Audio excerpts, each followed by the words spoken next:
Good evening, everyone. Welcome to Blacklogic. In a recent development, former White House Chief Strategist Steve Bannon criticized Elon Musk's stance on the H-1B visa program. Bannon argues that Musk's support for the program undermines the American workers by favoring foreign labor. This debate highlights the ongoing tension between the promoting innovation through skilled immigration and protecting domestic employment opportunities. This may become a problem because Steve Bannon is a large voice within the Republican Party, with his commentary, with his rhetoric, with his show, with his platform all together. So this is going to be very significant because a lot of people who are speaking within the so-called MAGA crowd or the MAGA clan within the Republican Party are raising red flags about this, that they're now prioritizing legal immigration. They said, no, we're not prioritizing illegal immigration. Of course, we're trying to mass deport all these illegal immigrants inside of America. But now the language is starting to change as if we're going to give them a fast pathway to citizenship. Well, are you going to deport them and then allow them back in, or you're going to try to give them green cards and naturalized citizens? Or what are you going to do with the current illegal immigrants inside the country? Again, you told the American people that you're going to mass deport them. Then we've heard talks with Trump referring to in support of DACA in some regard. So again, the more we unfold you this debacle, a lot of the claims that we're going to deport a lot of illegal immigrants, again, which I was for, because again, this is a threat to America. Whether they are violent or unviolent, because we essentially need to know who's in our country. And the Democrats should have never allowed and created loopholes or more loopholes in our immigration policy, which again, we're stemming from the issues and problems of today. Of course, there's a lot of immigrants in America. Some people say that America is a country of immigrants, not necessarily. America was founded, started, and created by mainly three different groups. Okay, and I know this is argumentative when it comes to the Western European group, but most likely it was the British, African slaves, my ancestors, 1,000 years past, as well as the Mongolian red type Native Americans that founded this country. And when you refer to the African slaves, we have to understand that the history of Black people in America doesn't stem from 1619. It stems from 1526. And I know you guys been hearing a lot of rhetoric about some sort of group or organization named FBA. FBA is not a group.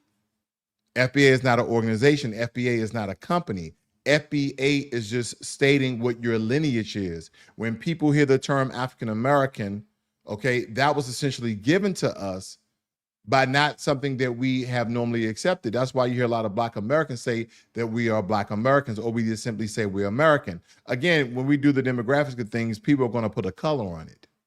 But FBAs, it means foundational Black American. It's really that simple.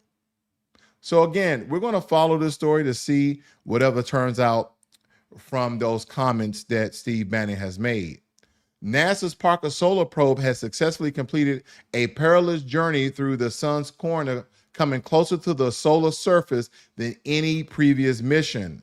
This achievement provides unprecedented data on solar winds and magnetic fields, offering insights that can improve our understanding of space, weather, and its impact on Earth. Well, they're basically saying that this probe somehow touched the sun, and I don't believe they mean physically. I just mean that they came very, very close to it, because it states here, in a groundbreaking feat of space exploration, NASA Parker Solar Probe recently achieved its closest ever approach to the sun, coming within just 3.8 million or 6.1 million kilometers of the star's surface, or 3.8 million miles. Now, to us, that's a very, very, very long way away, but we have to understand that the Earth is even further away. And look how some of us get sunburned. See how the sun affects us in our everyday life. So that is essentially very, very close. This is intriguing.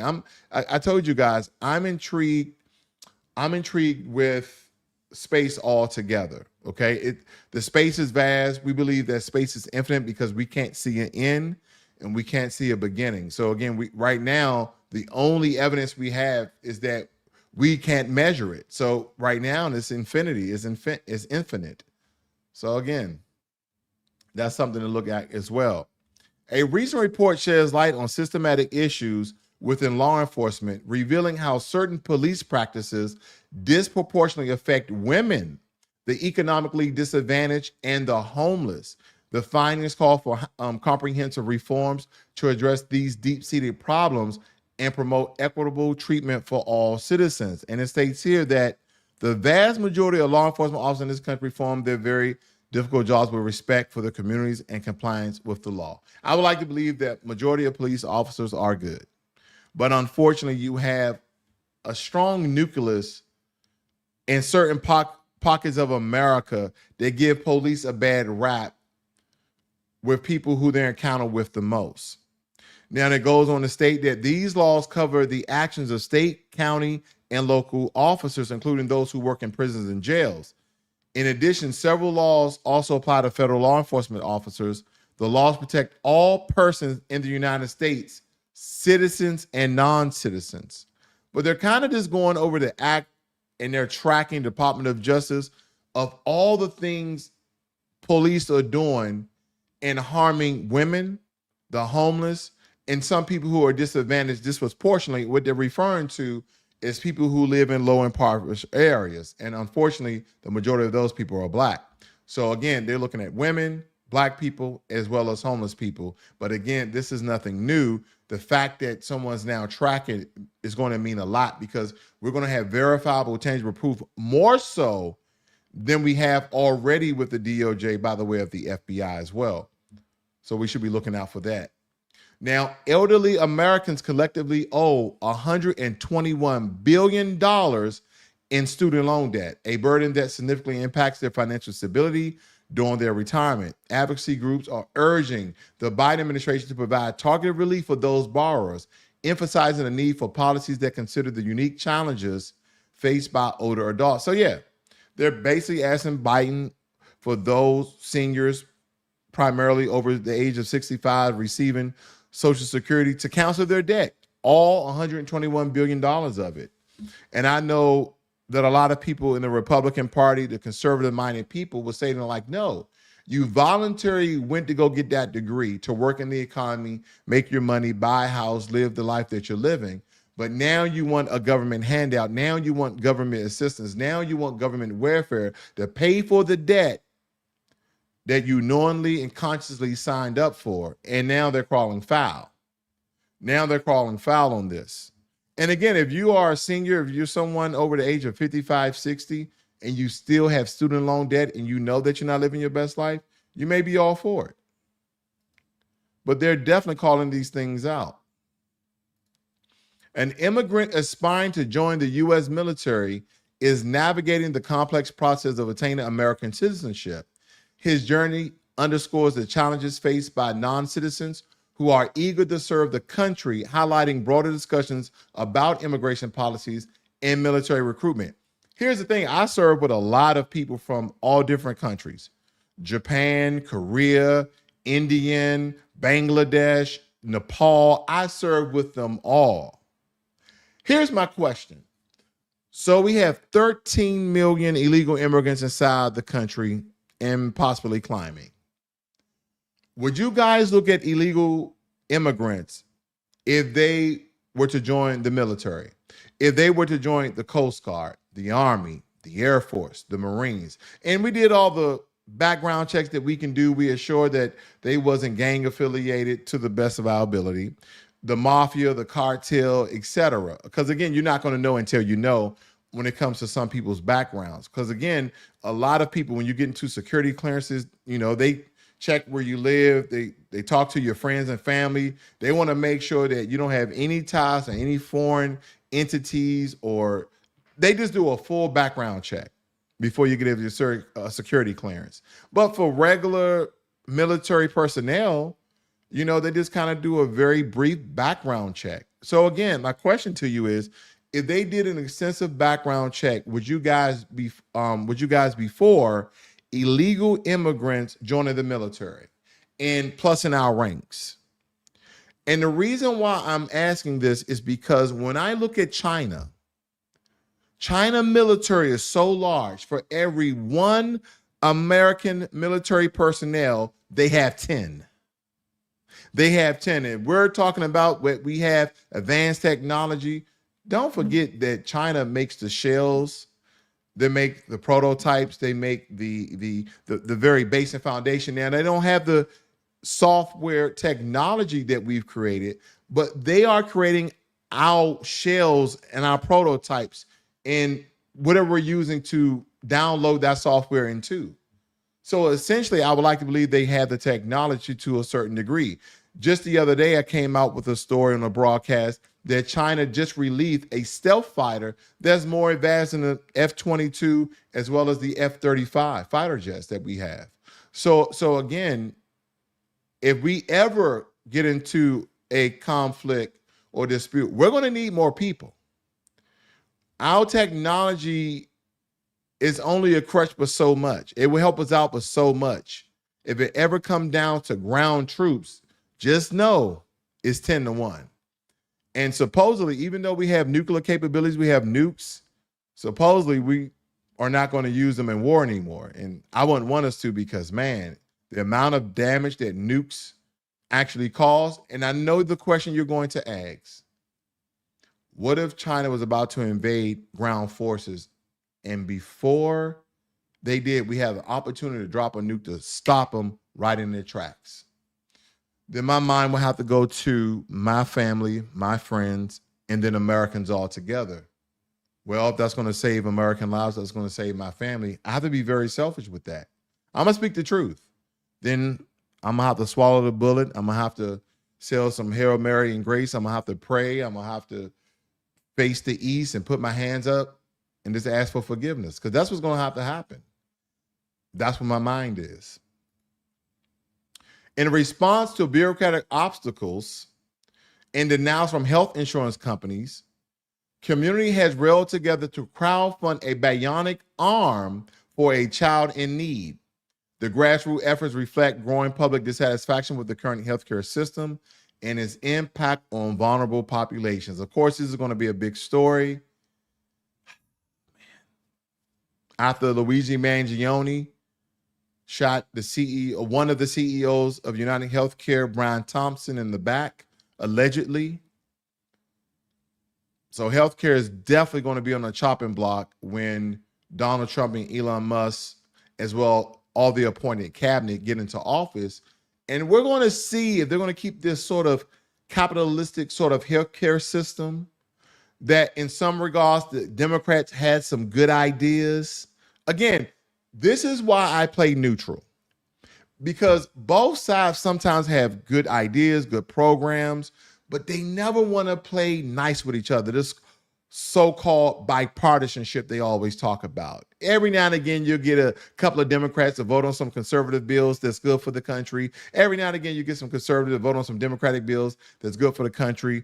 I believe that the insulin thing, marking that down to $35 compared to other countries, is still expensive, but nonetheless, it's helping out people in America. But again, no one's voting on one policy alone, and that's why Donald Trump won. And again, I hope he does the right thing by America. This is some of the things that a lot of us want.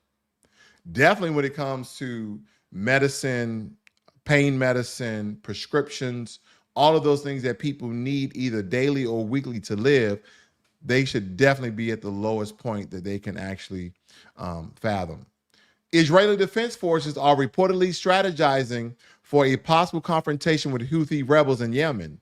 This development indicates a potential new front in regional tensions with implications for Middle Eastern geopolitics and security dynamics. Again, Netanyahu, the warrior in chief, because again, they're fighting Yemen, Lebanon, Syria, Palestine. And I don't mean the actual country and the governs they're in. I'm referring to their terrorist groups. But unfortunately, you have to say the country because the surrounding innocent civilians are getting killed as well as in Israel. Okay. So again, you have, but what I'm saying, the center of this started with the attack from Hamas on Israel and then the ongoing conflict as war that we see here today. And the only thing that's being lost are thousands of people. So hopefully, not only can they come to a ceasefire, but why isn't no one talking about a peace treaty?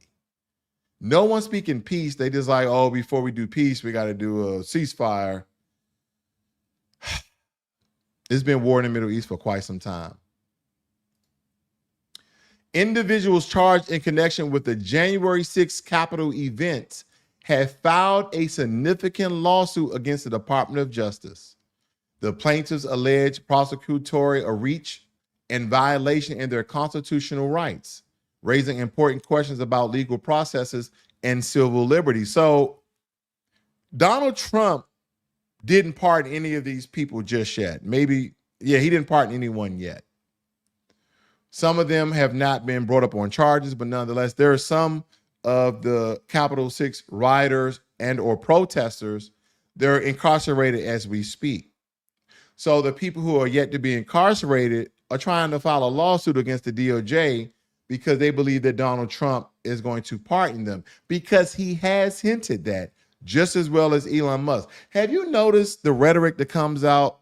A lot of people were stating, especially in the Democratic Party, there were some rumbles in the Republican Party about that Elon Musk is the president and Donald Trump is it. And I put that to shame. I don't think so. I really don't think so. Is that because Elon Musk, we have to remember his fanfare, his star power. You're talking about the richest man in the world. Let me put it more in perspective. We're not just talking about an electric car maker. We're not talking about someone who just made a Cybertruck. We're talking about someone who made his own space exploration company, SpaceX. And he's putting people into space. We're not only talking about that. What about his solar panels that is designed to look like a roof? Not only that, what about his robots that he's made? Did you guys see the small video clip of them on a firing range with a robot? A Cybertrucks pull up. A human being gives one of the Tesla robots a machine gun. He shoots it at the robot shoots it at the Cybertruck. The Tesla robots popped out with their hands up and started to speak and say, I'm okay, I'm okay. It was just very interesting to watch. So again, when we look at and we fathom all the things that Elon Musk is doing, he's doing a lot of other things with tiny homes. He's doing things with tiny homes. That is, I think, the narrative because of his popularity. And he's been talking more with Trump because, again, they're talking about cutting $2 trillion in debt from the debt, the U.S. debt amount. That's a significant amount of money. And they're saying that Doge is only going to be operating for 2 years. I would like to see it. We have never seen a government agency be started and then end in 2 years. I just want to see if it can be done. Okay, I want to see if the $2 trillion can be decreased from the national budget, and I want to see them to close the Department of Government Efficiency. And if they do close it, how long would it be closed if it ever revised again? Because again, if another party comes in, they may think that the Department of Government Efficiency is actually a good idea. It could be Democrats. That would be interesting. A disturbing incident has emerged involving New York prison guards who allegedly beat a handcuffed inmate to death. The case has sparked outrage and calls for thorough investigation into correctional facility practices and accountability measures. I mean, a lot of these people are trumped up on power. They're trumped up on power. And here's from the governor. Like all New Yorkers, I was outraged and horrified after seeing footage of the senseless killing of Robert Brooks. So the brother died. I've been clear that it is the responsibility of the New York State Department of Corrections and Community Supervision to provide appropriate care and protection of those in custody. I will not tolerate anyone who violates the responsibility, blah, blah, blah, blah, blah. She did order a full investigation of the death, and she has been calling for these police officers to be fired. No, let's call for the investigation and for the police officers be held without bail until deemed innocent. Oh, that's right. That's right. You're innocent until proven guilty, unless you're a certain type of people. Did I go too far with that? Yeah. you could already be looked at very differently than that. A recent poll indicates that a majority of voters favor an FBI investigation into Representative Liz Cheney's involvement with the January 6th committee. This sentiment reflects ongoing public scrutiny of the committee's actions and the broader political implications. And I've been telling you about this. Remember, I did the broadcast and I was stating that Liz Cheney need to ask for a preemptive pardon from Joe Biden. I just knew it was coming. Again, I just read all day. So again, I just knew it was coming. They really don't like Liz Cheney. They really don't like Liz Cheney. And again, I think Joe Biden is going to pardon her the same way. I don't know if it was it Gerald Ford, but whoever pardoned Nixon, I don't think it was Gerald Ford. I could be right, I could be wrong. But he had a preemptive pardon based on his behavior. That's what they need for Liz Cheney as well. Oh yeah, she's in trouble. But here's somebody else who is in trouble. In a legal development, a Georgia judge has ruled that Fulton County District Attorney Fannie Willis must testify under oath before the state Senate. The order pertains to alleged misconduct in the Trump RICO case, highlighting the complexities and controversies surrounding the investigation. Oh, Lord, Fannie Willis. I called this one as well, family. I said Fannie Willis is going to need a pardon. She's going to need a pardon, and the only person who can pardon her is Joe Biden. See, you went out there, been a puppet on a string for the Democratic Party, try to hang Donald Trump. And I've been telling all of these people who've been going after Donald Trump, I said, just leave that white man alone. Not only is he very powerful, but he's a former president with the potential of being the next 47th president. You got to leave well off or no. You just have to leave certain things alone. I don't care what status or position. No president is above the law. No president is above the law. But if you really want to weigh your career and weigh your safety, they should have left Donald Trump alone, in my opinion. They should have left Donald Trump alone, in my opinion. Question for you guys. Do you guys believe that the vast majority of immigrants should be deported? And if so, here's an arbitrary number. 13 million illegal immigrants inside of America. How many of the illegal immigrants should be deported? That's a question for the chat. Let me know what you guys think. 13 million illegal immigrants inside of the country. How many of the 13 million illegal immigrants do you support or should be deported? That's the question I have for you guys. Because again, everyone is coming out stating that if we deport all 13 million illegal immigrants, then the economy of America as we know it will fall, because we are in a declining birth rate and we need the extra people to work certain jobs. I'm not going to say just lawn, cutting your grass, construction jobs, farming jobs, industrialized jobs, manufacturing jobs, warehouse jobs.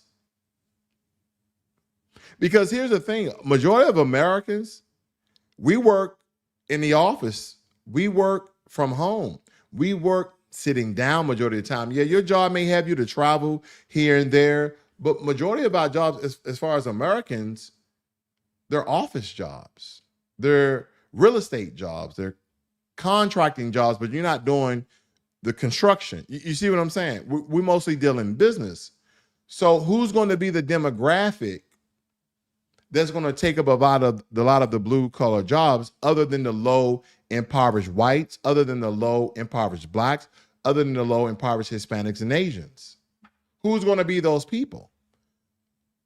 Do we give them a natural pathway to citizenship? 6.5 million of them, 5 million of them? These are the questions I have when we navigate the waters of illegal immigration. Because again, Steve Bannon stated something early on. I want to go back to that because I believe that is very, very significant what Steve Bannon was referring to. Because let me just read some of this story. It states here in a stream of posts on the alt tech social platform Gret, former White House chief strategist Steve Bannon warned that billionaire Elon Musk's true colors are showing with the ongoing debate about the H-1B1 visa. Okay, Steve Bannon, he has a lot of clout. I mean, he's not the richest man in the world, but he has a lot of clout. True colors shining through. Bannon captioned a post that included an Oxen article about a MAGA civil war has broken out over race, immigration, and billionaires versus the working class. Then again, this is a good article to read, believe it or not, but I'm gonna just jump down here just a little bit. It said that some of the talks around the H-1B visa program have intensified over the recent days, as some within Trump's close circle have been advocating for removing country-specific caps on green cards to address backlogs faced by applicants from countries including India. And Vivek Ramaswamy came out and said something that, oh, it isn't that, and I'm paraphrasing, and this is the way that I interpret it, it isn't that Americans are lazy. Indians have a different culture than Americans, more for achievement and progression. I'm paraphrasing. The debate started on Sunday after Trump named venture capitalist Saram Kushner as the artificial intelligence policy advisor. Laura Loomer, a Trump loyalist and far-right activist with a history of racist comments, criticized the appointment as deeply disturbing. See, Trump is not as racist as people think. I'm not voting for Trump because he's racist. He's not as racist as people think, according to the claims. Because here's the thing. I believe he has one black person on his cabinet, but I think he has either 3 or 4 Indians from the country of India on his cabinet. And all the white supremacists, I mean, the lily white, I mean, the people who are pro-white comes out and say certain things like Laura Loomer, a Trump loyalist and far-right activist, stated. But now she's facing backlash responding to a post that said the nation was built by immigrants who drove innovation by noting that the United States was built by white Europeans and not third world invaders from India. And both of those are lies. America was not built by immigrants and not by white Europeans. You guys already know what I'm going to say, but I'm going to say it anyway. America was built by the descendants, America was built by foundational Black American ancestors. See, when we talk about the very foundation of America, the first roads, the first buildings, the first railroads, that was all built by Black people. Now, did immigrants come over later and improve and build on top of that? Yes.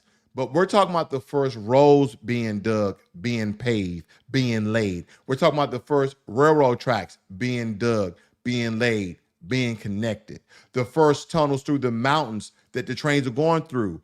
Who essentially dug those things out after, they put TNT and all those things? Who smoothed those things out and laid the tracks? Who built the Capitol, the White House? It was Black people. So when I see things like this, it no longer, I used to say, this really chaps my hide, but it really doesn't. We just have to know the truth and how they present these lies. Because she responded to a post that said the nation was built by immigrants who drove innovation by noting that the United States was built by white Europeans and not third world invaders from India. And it wasn't even built by white Europeans. Now, it's kind of like when I think about when people make this claim, it's similar to how we look at business today. If I own a slave and or as they label Black people back in the day as property, then anything they touch, anything they do, I can take credit for. Take, for instance, Elon Musk, richest man in the world, Tesla, SpaceX, solar panels, electric cars, all these things that he's doing. Bravo, the Nothing Company, or the flame thrower he made. Do you believe that Elon Musk has designed every single tech gadget, spaceship, every panel? No, he has not. He has a team of engineers. He has a team of scientists. He have a team of developers and electrical and mechanical and software engineers. He have this conglomerate of different people, but he takes all the credit because he's the CEO, founder, and owner of Tesla, SpaceX, etc. So when you think about the way they word things, this is about ownership and how they're not going to give credit to a slave. They're not going to give credit to Black people who actually did the work and did the designing of it. When I went to Louisiana for my birthday, my wife took me to Louisiana, never been. And she know I love history. She did a tour that was on a plantation. And on this plantation, I forgot the name. I should get that name out to you guys of the plantation altogether, because they had a list of all their slaves. It was a lot of them throughout the course of time. And believe me, you can actually figure out who's a quote unquote freedman because the list in black, I think I have that picture. I may show you guys here. If you bear with me, I'm going to go inside my records here, but I think I'm going to try to find, because there was a lot of names on it. And I did look this up before for you guys. So I'm going to see if I can just do a quick check of this plantation that I was on. Let me see here. It was a plantation I was on. I went to a bayou. I think I have it for you guys. Give me a second here. Let me share my screen. I told you I was going to hang out a little bit longer tonight. Let's see here. Let's see here. So currently, I'm in Louisiana, in the St. Charles Parish, and we're at the Deshaun, I think that's how you pronounce it, plantation. So let me spin it around here. These are some of the slave quarters. I'm pretty sure that they rebuild them. Hi.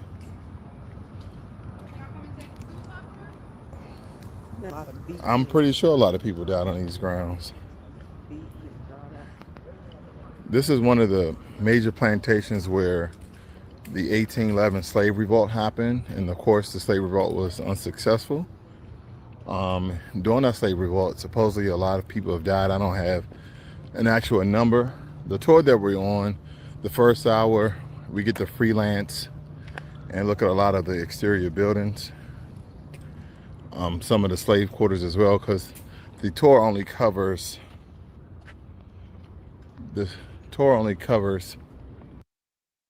Now, with that slave result, it was this slave result was a very large slave result in Louisiana that a lot of people don't know the history on, because they hidden the history. They didn't want anybody to know about this because they didn't want to motivate other slaves to join in.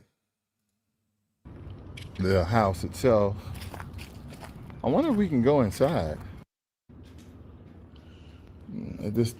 Unless they rebuild it or something. Now, I was trying to find a part for you guys where there's a list of all of our names. Let me see. I think I found it. Give me 1 second here. These are some of the slaves that they have on it. Let me see if I can skip through this. Let's see here. Here we go.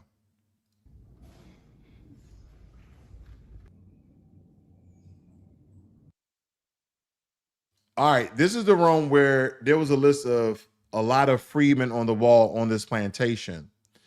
And I was just scanning over the names. I found my last name. You will find your last name. Let me see if I can speed to that. Here it is. Freedmen and refugees living in that particular part. Let me see if I can scan over a little bit.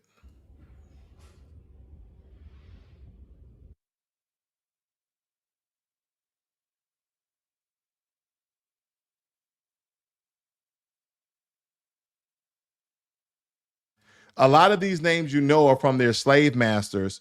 And again, you'll know when people have certain last names. And there was a lot of last names that were essentially French that I didn't know there were slave names that they could still be essentially American or freemen rather.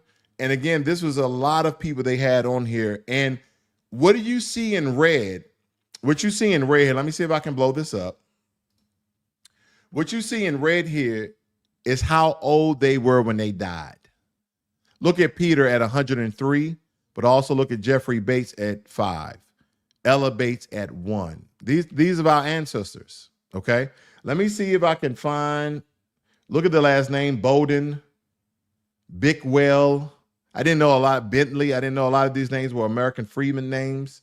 So this was really eye-opening to me. I'm just going down the list here. Of course, Brown, Buford, Burgess, Butler, Edward Edmonds, Matilda Davis, Molly Davis.